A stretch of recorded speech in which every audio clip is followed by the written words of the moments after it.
My buddy Kyle told me that I need to listen or read Red Rising, so I decided that that's what I'm going to do. I'm driving over to Barnes & Noble to pick it up. We made it to Barnes & Noble. It's right there. I literally can't find the book. I gotta go to my lunch appointment. I've looked everywhere. Alright, I could not find it. I don't know how. I know I'm I never claimed to be the smartest person, but I only had like 10 minutes to look before I had to get to lunch.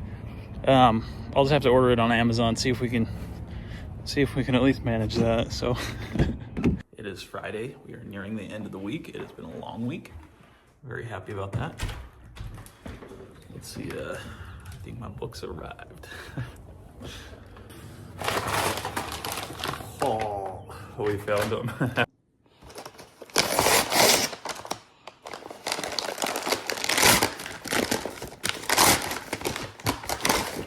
Oh, yeah, there they are. So exciting. Just took my daughter to the orthodontist for an appointment. Just finished reading the 5th chapter of Red Rising. I just want to say it is insane the amount of story that Pierce Brown can tell with so few words. So good so far. Very impressed. Also, Io, what a beautifully written character. In my mind, for some reason, she looks like the girl who plays Siri in the Netflix Witcher series. That's who I'm like picturing.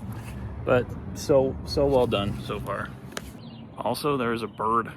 I don't know if you can see it. Bird nest. A lot of birds coming in and out. Pretty cool. Hey, it's Saturday. I'm making some burgers for the family. We got a battle wound from walking the dog today. I'm about to page 120 in Red Rising now. The last time I checked in was right before Io got hung, and that was very, very sad. I really liked her character. She was great. The believer, right?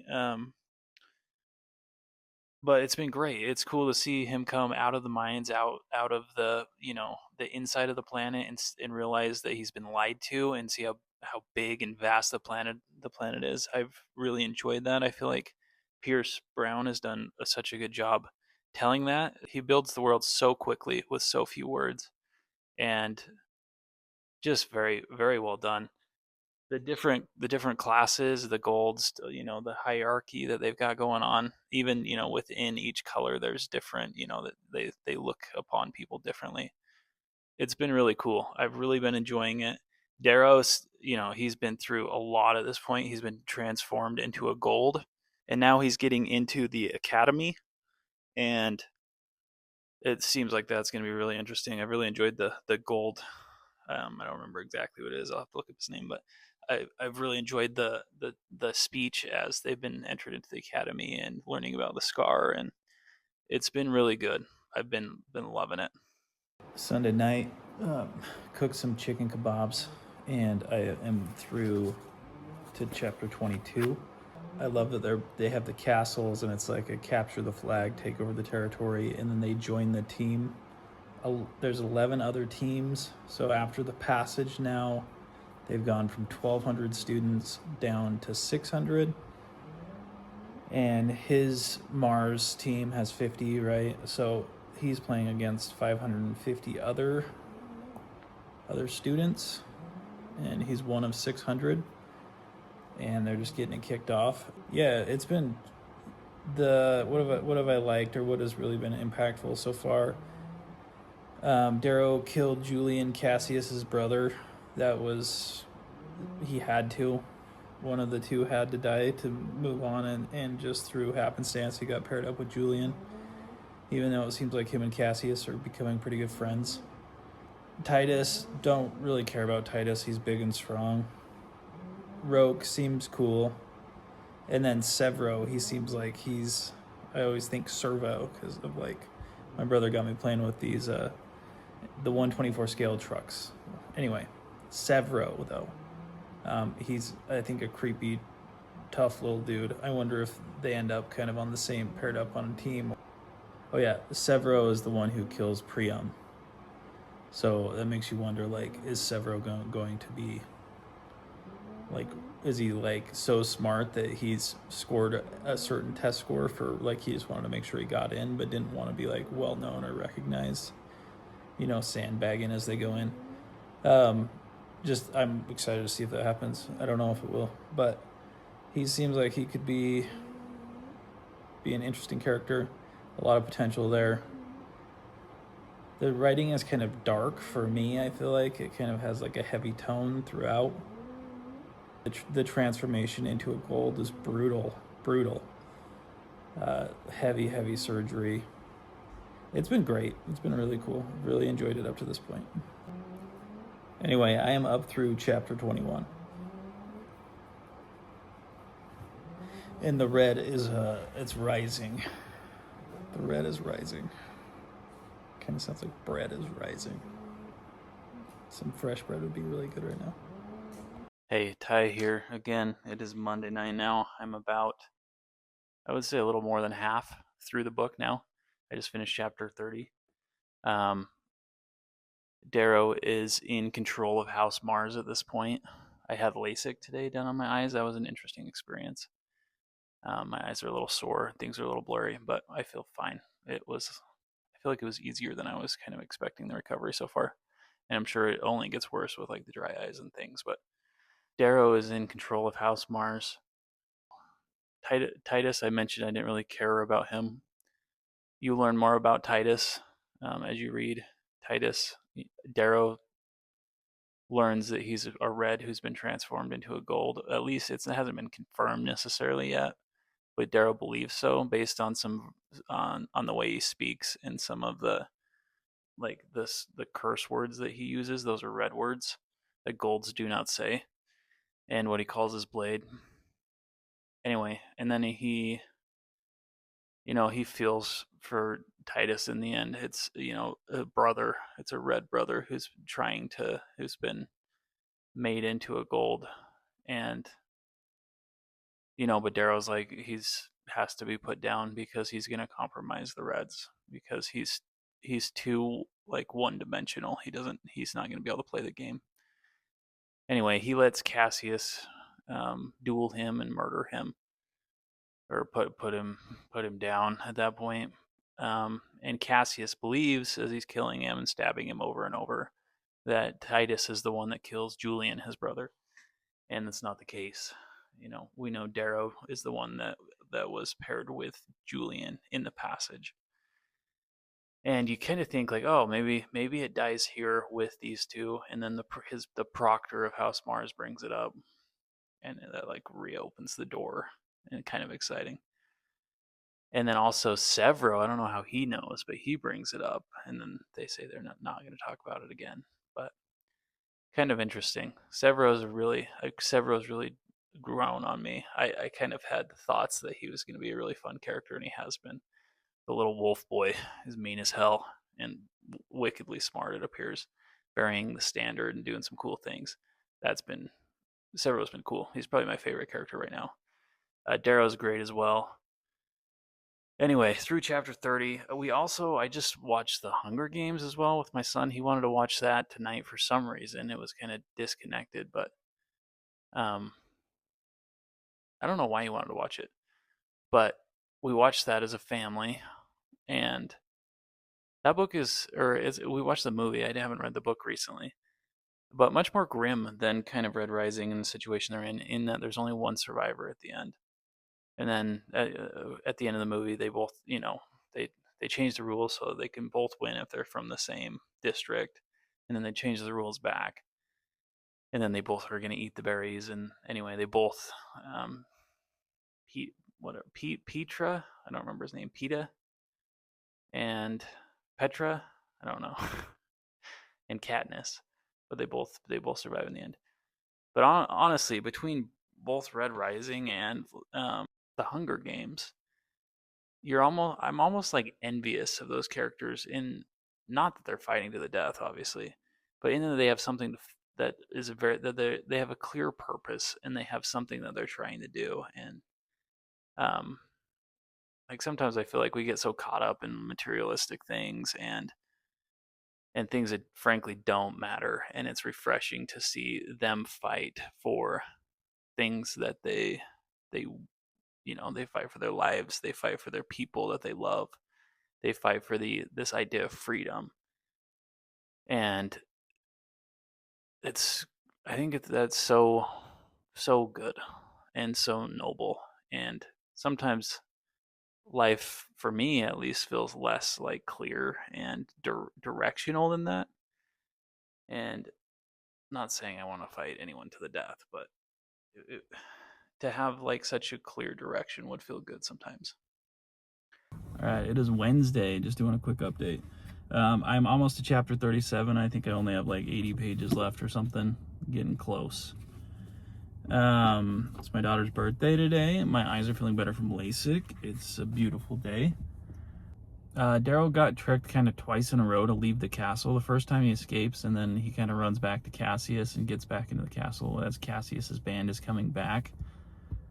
The second time, Cassius is the one that tricks him and leads him out of the castle because he gets a data file from the Jackal's like little henchman lady. And on that file, he sees Julian get murdered, or what happened in the passage between Daryl and Julian. And so he's real angry. He leads him out, and Daryl doesn't realize until it's too late, kind of.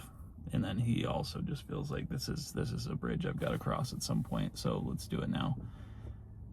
Anyway, he challenges him to a duel with the straight blade. Cassius is a better dueler. Cassius is a really good dueler. He's done a ton of training. He beats him. He sticks the sword in his gut, and then he just leaves him for dead. Daryl's found by Mustang, and she's really cool. I really like her too. Through 38-7, they've developed a very strong relationship because she nurses Daryl back to life. She really takes care of him for a while, and then he saves her from a couple just a couple of dudes who happen across their little cave when he's out and she's sick. And anyway, they take care of each other, and it seems like they develop a very strong relationship, and it seems like Mustang really likes him and he really likes her, but he's fighting, he feels like Io is still the only girl for him, or his wife. And it's a great relationship, and they realize Mustang's smart. Something she says kind of makes him realize, like, we need to be finding like the slaves, and we need to be finding the ones that are not the top tier golds, right? The ones that have kind of either been abandoned or have ran away. Like, we need to gather them and bring them together. And so he starts doing so, but he doesn't do. He's done like kind of ruling authoritarian style. He wants to do all of the hard work with them. He wants to be shoulder to shoulder with them. And is it Tactus? I don't remember his name exactly, but he's kind of an attempted rape. He's from a really old family, and so but Darrow learned some lessons from Titus and how that transpired. And so he gives him 20 lashes, but then Darrow also takes 20 lashes as well to kind of show that, what hurts the group hurts us all and hurts the leader equally, right? Like, we got to take care of each other, and we know that is not allowed. And with that, they're all wearing like their wolf skin cloaks. We're missing the original little wolf skin dude, though. I don't think we've still seen Servo yet. Severo, excuse me, Servo. See, I say that every time. Severo, I don't think we've seen Severo yet, and I'm very excited to get him back. So, but that's where I'm at. I've got about 80 pages left, and then I think I'm gonna finish it in one shot, and then kind of wrap it all up together. My thoughts with the first book. I didn't really think for some reason I thought I would get through more than just like this game they're in. Like, it starts with, which has gotten through a ton. Starts with him as a slave, and then change into a golden, and then him going to the institute, and then him getting in getting drafted, going through the passage. Now he's in the game. Ton to get through. I don't know why I thought that it was going to get into like him getting past that, and I think the cover art on the Golden Sun of the three, I think that one's my favorite. It's really cool looking. Golden Sun there in the middle. Where's the thing? All right. Here we go. We finished the book. We finished Red Rising, and it was fantastic. I really enjoyed it. Pierce Brown, amazing job. What did we learn about here? We got through the end of it, so really, I talked about Darrow and Mustang kind of last time, but their relationship's super strong. Servo shows up, and or Severo, every time I do it, and he's the man. Him and his howlers are the man. They go around. They're collecting the misfits. I'm going to try to get through a lot of it fairly quickly. Um, but they're collecting the misfits. They're putting together a group. He's getting stronger and stronger. He's taking care of his people. His style of leadership has totally changed at this point. He's a leader. He cares about them. He wants to take care of them. He does the work with them. He's there for them, and they, as a result, are there. Are It's reciprocated, right? Um. Anyway, we learned that Severo's dad is the proctor of House Mars. Darrow kicks his ass and takes his grab boots. And what else? He gets medicine from him at one point, takes it back to Mustang. It's really helpful. Anyway, moving forward, we meet the Jackal finally. The Jackal is not what I was expecting whatsoever. And there's a secret I'll mention later. But the Jackal is anyway, they come into this camp, they surrender like immediately. And Darrow must know because it kind of caught me off guard when we figured out who it was. But he's very like placating and won't look Darrow in the eye. And anyway, they must have this ruse. Darrow's like, let's all celebrate, get drunk. They're all secretly drinking grape juice, and he sends Pax out supposedly to just go, do uh, to ride around and check perimeter or whatever. But Pax is really down, weeding out all of the hidden army from like underneath, and then he sends Mustang out to do the same. And she looks at him, and I think Mustang knows something that she wants to tell him at that point. He slams a knife through the Jackal's hand after putting some rings on the table. He tells him, like they say, like a jackal will chew off its own leg to save itself. And he tells him, if you cut off your hand, I'll let you go. And so the Jackal does. Like, he just starts cutting off his own hand, and Pax is holding the knife to make sure that like it's not just pulled out. And Pax is massive. Pax is a dog. Pax is cool. Um. Anyway, cuts off his hand. Darrow realizes like I can't let him escape. He's too powerful. He's from like this. He's the arch governor's son. He knows that. He knows the proctors have conspired against him, and they're all working to help the Jackal be victorious. And then the proctors show up. They're kind of invisible, but they kind of blow it up, and the Jackal gets, well, Pax jumps on top of Darrow, and the Jackal like just hacks him up from the back and kills Pax. And they all chase him. And when they chase him, Apollo is the proctor, I believe. I think there's two. I think it's Venus and Apollo. But Darrow fights Apollo. He has the grab boots on from Severo's dad. Stabs him in the eye and kills a proctor. And for me, I was like, dang. When I learned that the proctors were conspiring against him, if it was me, I'd be like, well, it is what it is then. Like, I'm not going to change it. But Darrow has nothing to lose. And anyway, and if it's, the arch governor's son, I feel like, man, that would make me very nervous to do a lot of things wrong, but not Darrow.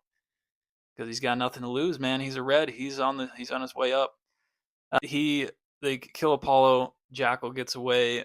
He later learns that the proctors have taken Mustang, and him and Mustang, they it seems like she's his kind of main confidant. Him and or her and Severo, especially after Pax dies too. Pax was always kind of part of the internal circle, but anyway, they take Mustang. The proctors do, and Darrow decides we're going to Olympus. We're going to go save her, and that's where all the proctors are. That's where all the gods are, right? But they go up there and they hammer through, and everybody's like drinking. There's just so much luxury up there because it's just the adult golds, and they just run amok on the place.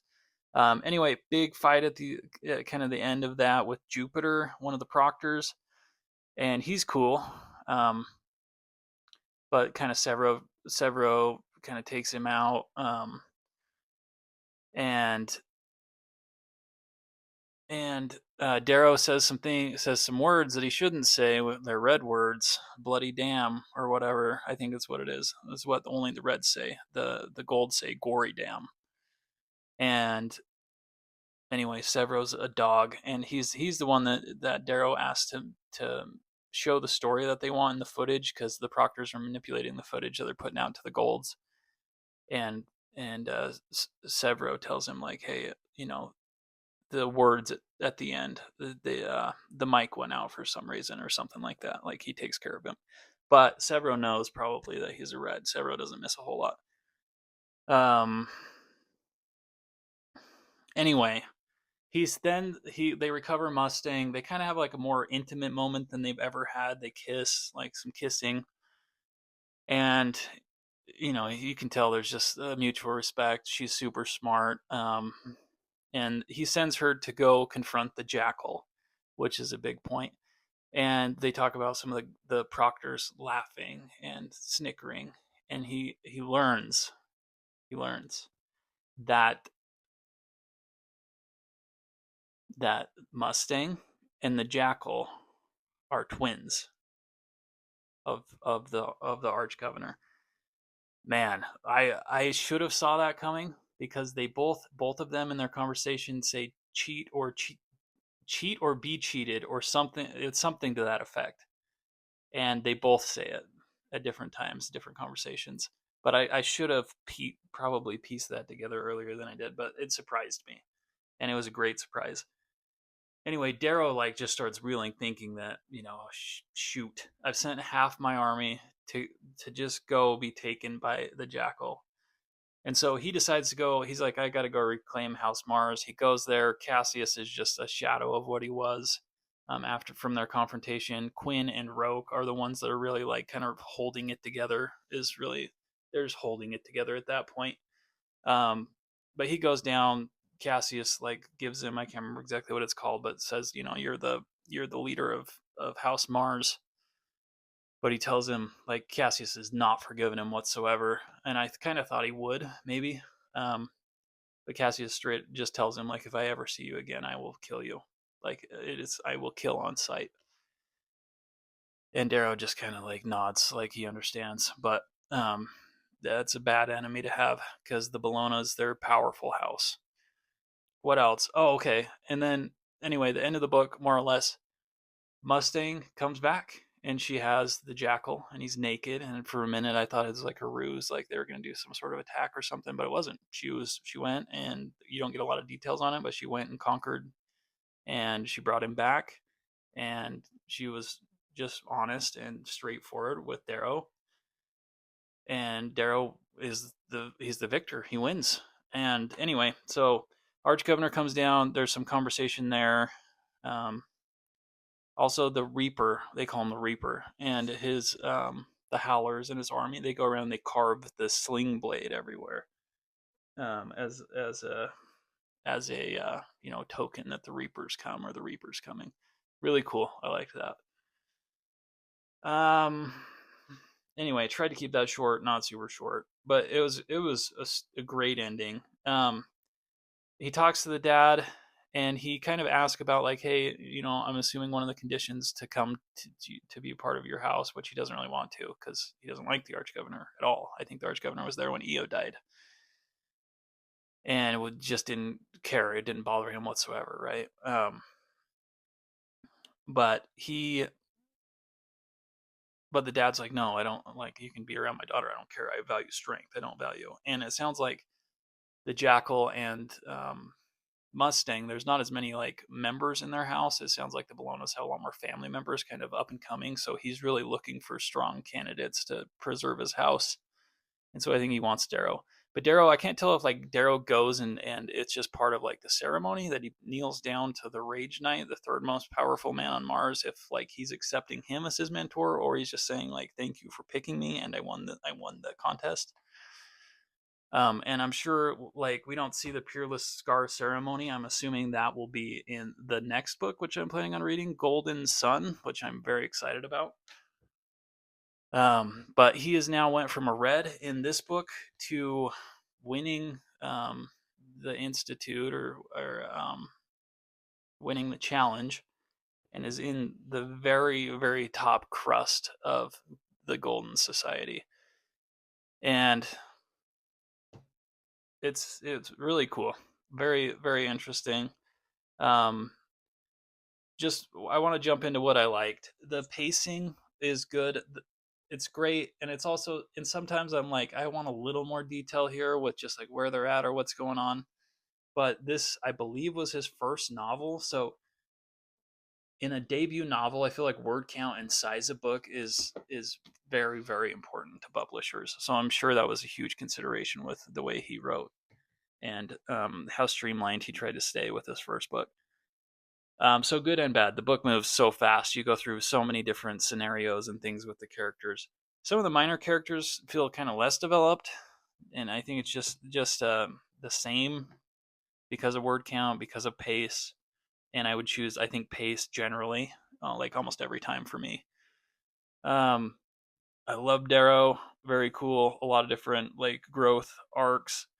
Severo, probably my favorite. Severo and Mustang are both great. I love them. Pax, I was really sad that he didn't make it through the first book. He was great. Um, Good payoffs too. I felt like I generally knew the direction, or I felt like I knew what was kind of coming up. There's a few things that caught me off guard, like Mustang being um, the twin the twin sister of the Jackal. That kind of caught me off guard, and it shouldn't have, because they said the words, they said the same kind of same rhetoric, cheat or be cheated. They both said that in different conversations, and I should have put that together earlier. But um, overall, I really loved it. I would give both ideas and um, enjoyment a 9 for me, which I don't really think I'll give a 10, just because nothing's ever probably perfect. But highly, highly, highly recommend Red Rising if you've not read it. It was great. What I didn't like, and you know, take this take this grain of salt because I really enjoyed it. The word count, yeah, like I think I would like a little more detail on location and where they're going, and some of that I would love to learn more about, like the tools, the weapons, like the also the hierarchy in society. And I think I'm sure I will in the next book. Right, he has more time now that he's gotten through a lot of that, and he's revealed a lot in the first book. But I love learning about systems. I love learning about the way the society functions. I find that very entertaining. Like, yeah, like, is the arch governor the top? Like, is it the very top, or is there like an emperor or something that's like even above that? You also don't see Mustang's battle with the Jackal at all. Like, I feel like that could be interesting to see, whether it's like kind of tricks him and takes over that way, or if it's like a full on confrontation, or what that looks like. And she must really not like him, like at all, even as a brother, to just take him naked, just take him in. He must be just a bastard, just a complete ass, and have been their entire life, is what I'm assuming. But it was great. I loved it, and I'm excited to read the next one. Howdy, y'all. The next book I'm gonna read right here, Golden Sun. Very excited for it. The first one was great. Um, yeah, excited to jump in and get going. Here we go. Okay, I am on about chapter 11 now. It is Sunday, and so just jumping in, the book starts with Darrow. He is out in some sort of space combat with several other people. It doesn't talk a lot about them, but it's kind of him and Carnus, who is Cassius Bellona's older brother. And Carnus is a beast of a man.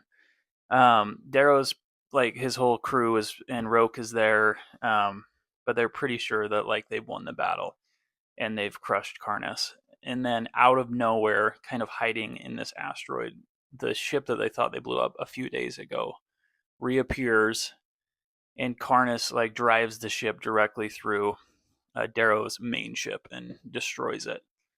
And they can't get out of the way fast enough. It's like a huge, hulking ship. And anyway, Carnus ends up beating Darrow in this the event. It's been 2 or 3 years at this point, and Anyway, Darrow's back. He goes in like a garden after he takes second in this competition, and there's like 7 Bolognas that show up with Karnas in the lead, and they just beat the hell out of Darrow and like shave his head and like just they don't kill him because he's under the employ of the he's like under the arch governor, and so they don't want to just kill like you know this top peerless scar that he's recruited, but they beat him to an inch of his life and leave him.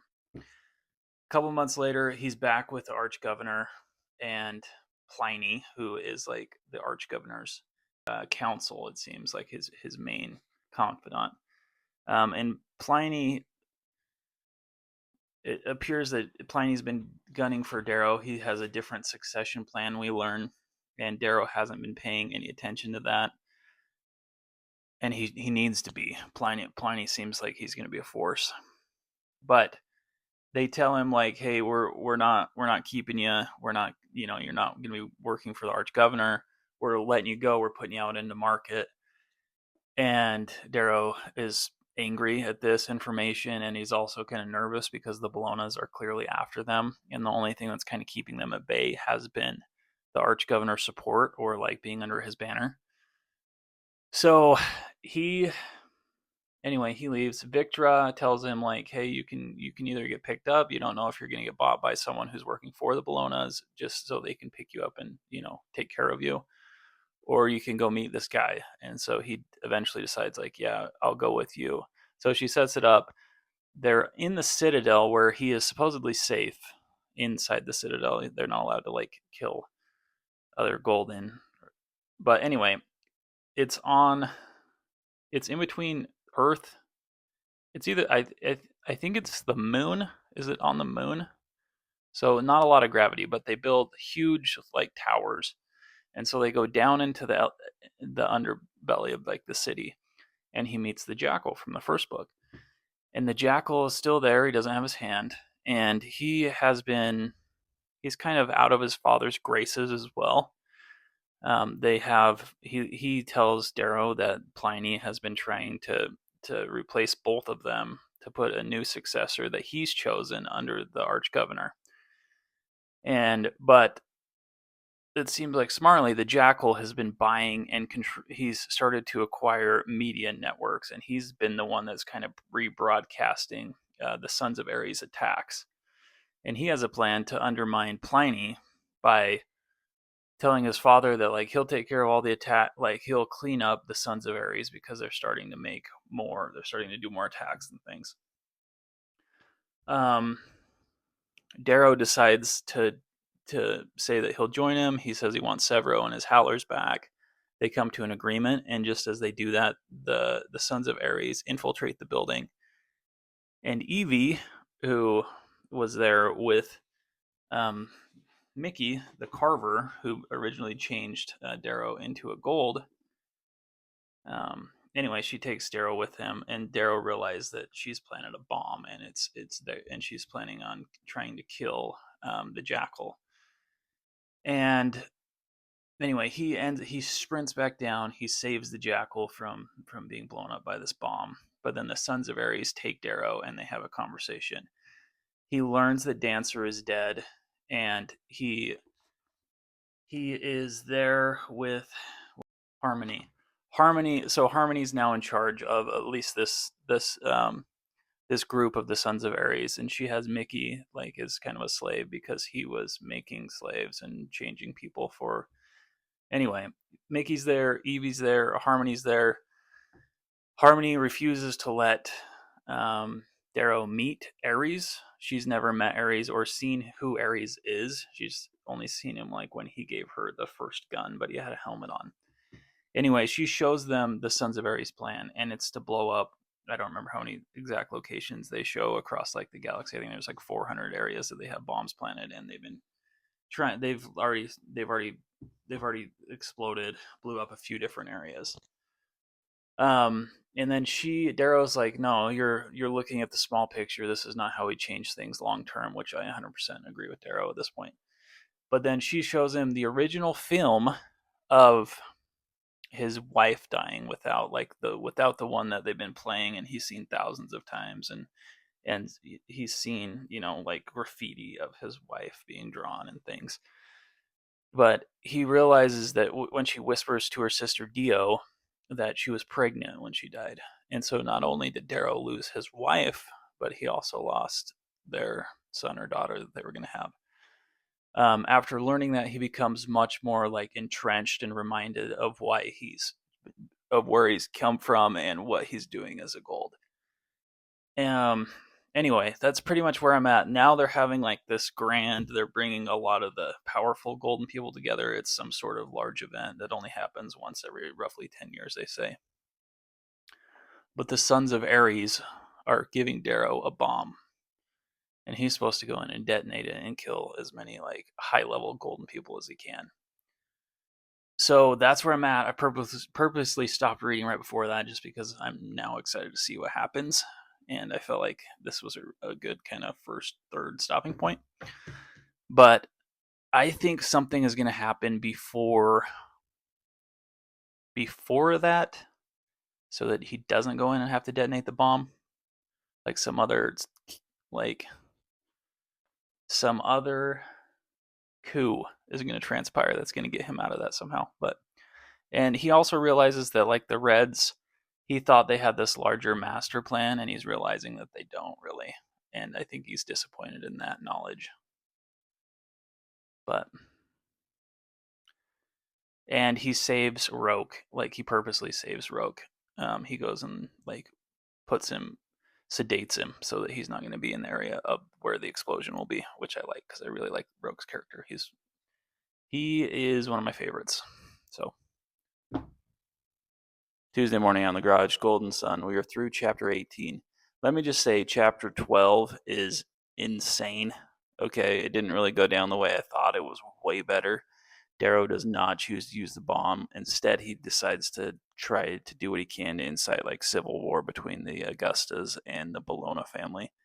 He jumps up on the table, calling them out, noting his past injustices. He feels that he's been left for dead multiple times, and it gets everyone just blood a boiling between the two. So good. I freaking loved it. Anyway, they more or less choose champions, the Bolognas and the Augustus family, and the Arch Governor gives him his blessing as his champion. And we didn't know at this time, but he starts fighting Cassius, and Cassius is bringing it pretty good. And then he tells Cassius like, "Hey, I've been training in the Willow Way, and or with Lorne." And Cassius like can't believe it. He's so taken back by that news because he's the greatest, like one of the greatest swordsmen, more or less, with the razor that's ever lived. And he stopped taking students, but Darrow secretly has been training with him, and that whole chapter is so good. Oh, I loved it. Anyway, after that, he he goes. He kind of the knight or one of the Severo's dad comes down with his legion. They take him back up to see the sovereign. He agrees to go. He plays like a Gom Jabbar game with her, if you're familiar with Dune. He has to answer a bunch of questions. It's like a polygraph Gom Jabbar game where he has to tell the truth or he dies or she dies. And anyway, he ends up kind of beating her at that. And she's overall, I would say, very impressed with him. He breaks out of there with the help of some of his friends. Mustang and Severo and the Howlers show up. They go down. They're trying to save a bunch of the Augustus family, and they run across Aja, who's like the killing machine of the Sovereign. And the Sovereign kind of right at the end of the chapter kind of speaks through her and says like, "This is your one chance. I can hunt you. I will destroy planets to get you." But he takes Lysander, who is the Sovereign's grandson. Anyway, that's where I'm at through chapter 18. Like chapter 12 is incredible. Really enjoyed that. 12, yeah, 12 through like 14, all super cool. Anyway, good morning. Happy Tuesday. All right, it's Tuesday. We just got to Act 4, so we're about to Chapter 40. The book has been very good. It's taken me a little longer than normal. I've been distracted with some other projects and things. Trying to throw up some bookshelves in my office as well. But it seems like they're trying to go get Augustus. It seems like he's just dealt with Pliny's kind of treason. And Ragnar is dude, the obsidian stain seemed like such cool characters, and the fact that Darrow just told him the truth, pretty cool. Chapter up to 1 through 3 have been great. I've really enjoyed them. I'm excited for this next chapter. I'm nervous a little bit about Roke. He still feels like emotionally guarded, so I'm excited to see how that plays out. But yeah, I just wanted to do a quick check-in. Tuesday, today is Wednesday. So I am just heading into work, but just wanted to make a quick update. Oof. I just finished Rising Sun while I'm sanding shelves in the garage. I don't know what to say, man. Everybody died. Freaking Ares is gone. Ares is gone. Who else is gone? Everybody. Augustus. The dude, the king arch governor is dead. Lauren is dead. Ares is dead. Cassius and Rogue have him. Man, I don't know. I don't know what he's gonna do. He's got Severo, and he's got Mustang and Ragnar. Those are his hopes. So we'll see. We will see. Anyway, Golden Sun, the book 2 of the Red Rising Trilogy. I finished it. It's probably been a week. I got distracted with working on some bookshelves that I want to put in my office, so I haven't quickly filmed this video at the conclusion. The end of it, though, all of his folks die, man. Lauren dies. Filchner, Ares dies. Augustus is killed by the jackal. His son kills father, and Darrow is taken by Cassius and Roke and the jackal, and he's in a bad spot. He's in a really bad spot. Kind of a brutal ending. Roke's betrayal, and you could feel it festering. There was a lot of I don't know. I feel like pent up frustration from Roke after he felt like he was betrayed by Darrow, and Darrow he should have mended it quicker. He talks about, I still need to talk to Roke, or I need to mend this fence with Roke, and he never got around to it. And anyway, Roke, I've always liked him. I still think I'm sure he's deeply conflicted with the choices that he's recently made. Because he is he's the poet. He's a caring, well thought out person. And anyway, I'm excited to see where his character kind of goes from here. The jackal, Victoria Mustang told him the whole time, don't trust my brother. You can't trust the jackal. And now you can really see why she probably turned him in. Why she brought him to Darrow in the first book, because I'm sure he's just a bastard, a person that cannot be trusted whatsoever. And, anyway, the jackal, I'm assuming that he'll take over as the arch governor of Mars in his father's kind of place, especially because he's supporting the sovereign at this point. And I'm sure she wants to kind of shore up that foothold on Mars. But the end of anyway, in general, Golden Sun, I'd give it like a 4.5 stars probably overall, both for. My enjoyment would be a 5. Ideas, I would probably give it a 4, so I'll kind of average it. But I really enjoyed it. I love how fast his writing moves. I love that he doesn't get mired down with too much detail. And I would love to. You could add another 100 pages maybe of for me personally, maybe more of just a little more explanation on the worlds, the way that the society works, things like that. or maybe not 100 pages, maybe 30 pages, but I enjoy the system behind it. I enjoy learning like the hierarchy, and that's been one of my, not my main complaint, but one of the things that I would like more of, because I feel like it's unique and interesting. I like the color system that he has going on.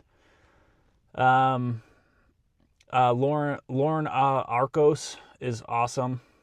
He's an incredible character. I always gravitate towards like the Gandalf character, the older brother feeling, the old the mentor sage. I love that character generally.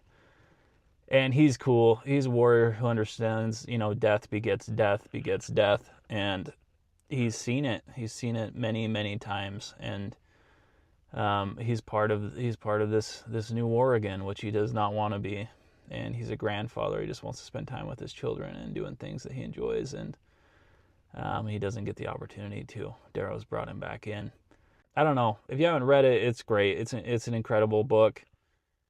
I I very much enjoyed it. That 12th chapter where he's positioned between either blowing up and trying to just kind of more of a terrorist action, and he believes that Dancer is dead and Harmony is in control of the Sons of Ares, or he knows that there's an Ares, but at that point in the book he doesn't know who Ares is.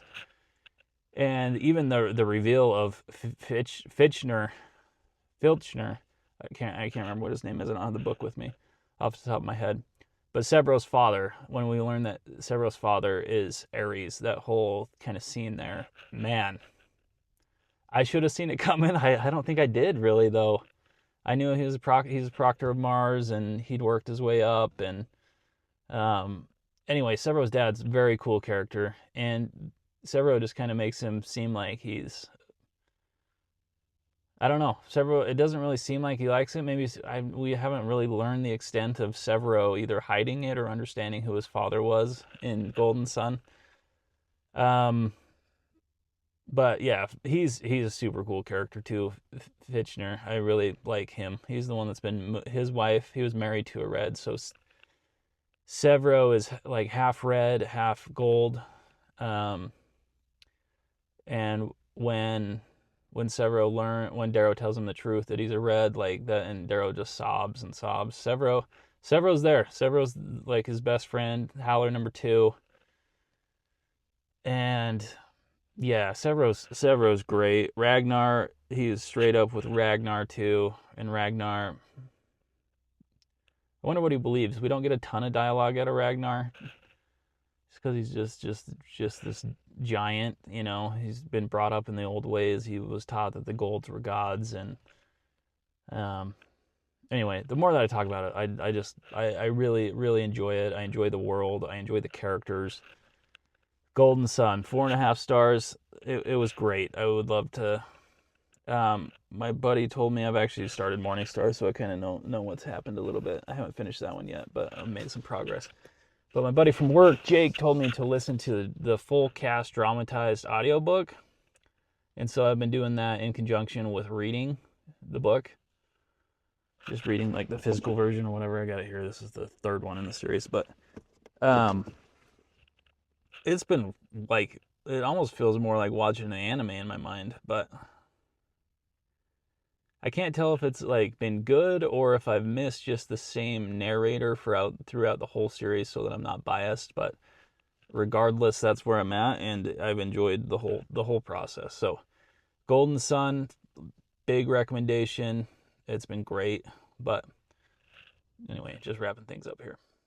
I started Morning Star as well in the middle of doing my shelving project, and it's been great so far. My buddy Jake at work recommended that I do the full cast audiobook, and it's been almost like watching anime. It's been wild, but it's been very entertaining. I just have a hard time paying like 2 or 3 credits for what you'd pay for 1 credit, which is the typical narrator. So, but it's been good. It's been very enjoyable. Okay, we just finished like chapter 7 of Morning Star, and man, what a great chapter. Severo has Severo's kind of given Darrow back power, and they've reconnected again. And so you can tell how much weight Severo's been carrying.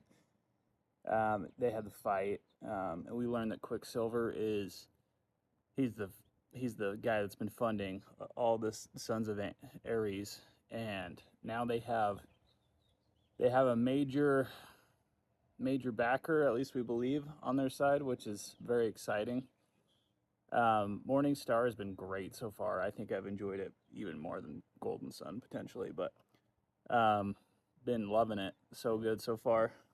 Anyway, trying to get the yard put together before we head up to Bear Lake, and I'm hoping to read a lot. So excited about that. Hey guys, morning. Just doing my check-in. I'm actually up in Bear Lake, so I'm just sitting in my truck for a minute. Morning Star. I am up to chapter 26, The Ice. This is my Diet Coke, little bookmark my daughter made me. The Ice. So I think they're going to Ragnar's home planet to try to get an army of obsidians, more or less, and he's reunited with Mustang, which is great. Mustang's a great character. I'm a big fan of hers. Anyway, they came across her with Quicksilver and Cassius, and they were trying to. She was, trying to treaty for peace with the like the lords of the planets of Jupiter, I believe. Anyway, but they escape. There's a big confrontation with the Howlers. We learn that Quicksilver is one of the sons of Ares. He's been like one of the founding members. He was his hand was forced more or less with Severo's dad, who was, I guess, the original Ares, or at least we understand him as Ares. But he's more or less tied in that he was man, what's his name? Filchner. Is that Filchner? Was anyway kind of the muscle, and Quicksilver was the business behind it. But it makes a ton of money. He's the one that's been funding a lot of the Sons of Ares. He's the one that paid for Darrow's transformation, we learn. And then the sequence after that was Severo and Darrow kind of disagreeing whether to blow up and destroy some facilities. And Darrow doesn't want it to be. He doesn't want to operate as terrorists anymore. He needs, in his mind, based on the questions that his mom asked him, what's the long-term plan for these people that we're going to liberate? What are they going to do? Like, even if you liberate all of these millions of miners on the planet and you don't have somewhere to send them, what are they going to do? They're going to keep mining because that's all they know how to do. Like, people need purpose. They need work. And so that's been interesting. But Darrow and Severo's confrontation and them kind of melding back into one another, that's been one of my favorite scenes of the entire book series so far.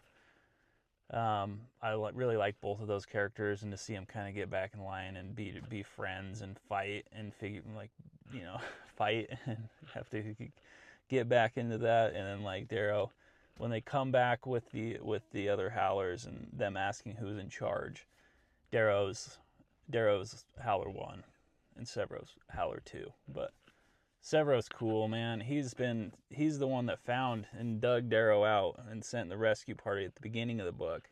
And Severo's he's the man. He's operating the best he knows how. You can tell he deeply cares about his people, to the point that he's going to do whatever he can to protect them, whether that's extreme violence, whether that's he'd subjugate himself to torture or whatever he needs to do. But he's going to do everything he can to keep them safe and to be just an absolute thorn in his enemy's side.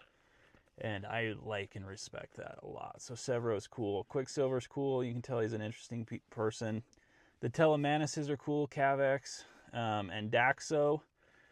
You can tell that Cavex is a good dude. He's taught, like, you can tell based on some of the conversation around, like, he's been Mustang's second father, it sounds like, more or less. And he would read them texts about just, I'm not sure, it doesn't go into a lot of detail, but not that golds rule at all, but the value of, like, the human soul, it sounds like, the value of each human. And not that he's trying to be a revolutionary, I think, but just that he just seems like a good guy, I guess. I don't know how else to say it.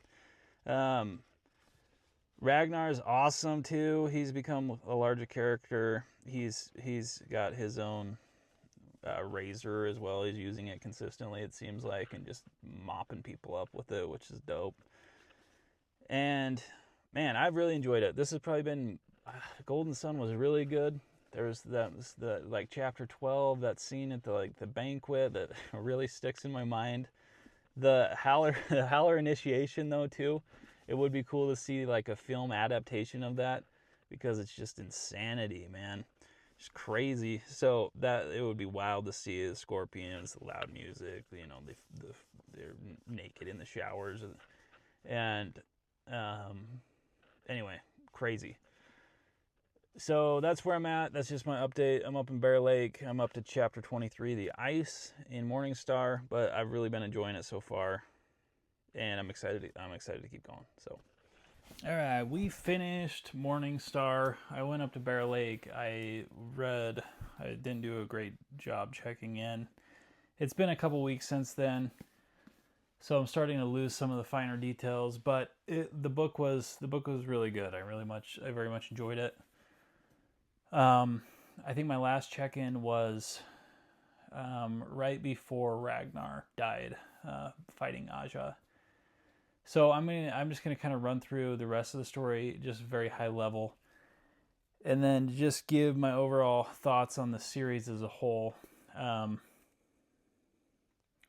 But anyway, we meet Sephi, Ragnar's sister. We also meet Ragnar's mom, who's she's a very powerful character, giant woman. They go and they defeat the Golds, and Sephi's perception on what the gods are is changed, and she comes back and kills her mom. They have Cassius with them. He was involved in the fight that they had with Aja. They decided to try to attack and kill Aja and Cassius at the same time, try to remove two threats. So that's where they pick up Cassius. Darrow then goes and negotiates with Romulus of the Rim Lords. He needs him on his side to fight Roke. Roke is out in space, and anyway, he kind of tricks Romulus into joining his side based on some information, some intel that they get on nuclear warheads and the size of them. And they still have some bad blood, obviously, because the Sovereign destroyed one of the other the moons of Jupiter. And so that kind of rubs him wrong, and he decides to join Darrow, even though Darrow kind of lied to him, and he realizes that later. But Darrow needs him very much to be on his side of the team. We then have the big space battle with Roke that ultimately ends with Roke being betrayed by a lower level color than him. And Roke is one of my favorite characters probably in the series. I love that he's so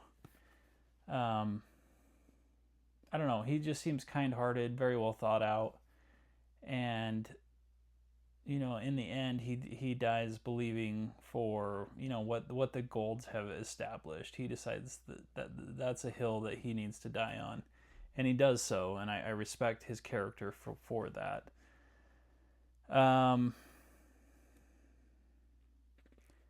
Anyway, after that victory, I feel like it's kind of I guess not. The Jackal the Jackal kills Darrow's uncle Narrow, and from there everything, like the Obsidians start killing all the Golds. They're pissed. Severo sacrifices himself by like jumping off and hanging himself to try to bring everyone back together, which I love. And then after that, there was some happy time. Severo marries Victra, and they're a quirky couple. Victra's obviously way bigger than Severo, and anyway, they're great. I really like them as a married couple. I think that's fun. Darrow also, when he's they haven't confirmed that Roke is dead yet, destroys the ship docks, which is a big deal. But Darrow does not want the Rim to become powerful enough to undermine the Rising in the next, however many years. So he that's the most kind of divisive choice maybe that Darrow has made thus far.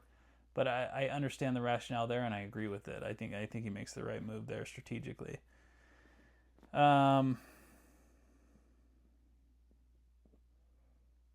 Yeah, what else then? Darrow kind of becomes befriends Cassius. They watch some of the footage that Rogue took from the Institute. Those are great scenes. Um, it's funny to see how perception changes over time. I it just does. I feel like just thinking about the people that I love in my life who have grown older, it seems like people get softer as they get older and more understanding in a lot of regards. I've noticed that like even in my father, right? But it's same with Cassius and Darrow. Like you see that growth throughout the story. Anyway, I remember going to work too and being like, "There's no way that like Severo's dead. There's no way Severo they let Cassius out and he just kills Severo. There's no way." And my buddy at work, he was like, "Yeah, you just keep reading, just keep reading." But the ending, I was kind of torn about for a minute. I thought about it more, and yeah, I mean, it makes sense. You're not going to be able to take kind of a broken down fleet and fly directly into the capital and wage this massive war. So they do it strategically, and they put them. I mean, Darrow very much puts himself at risk, and he loses his hand to the Jackal, and only has one hand in the final fight. And when they bring Severo back, man, that part really, I was like, yes, yeah.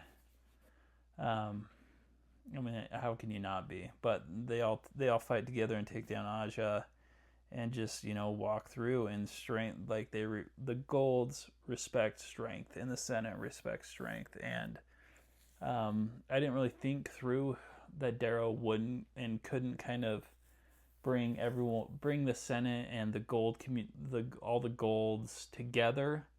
Um, but after seeing Mustang become sovereign, it made a lot more sense that oh yeah, she's the daughter of Augustus, who was the arch governor, or I can't remember. I think he was arch governor of Mars, right? So yeah, he seems like a very natural fit for that position.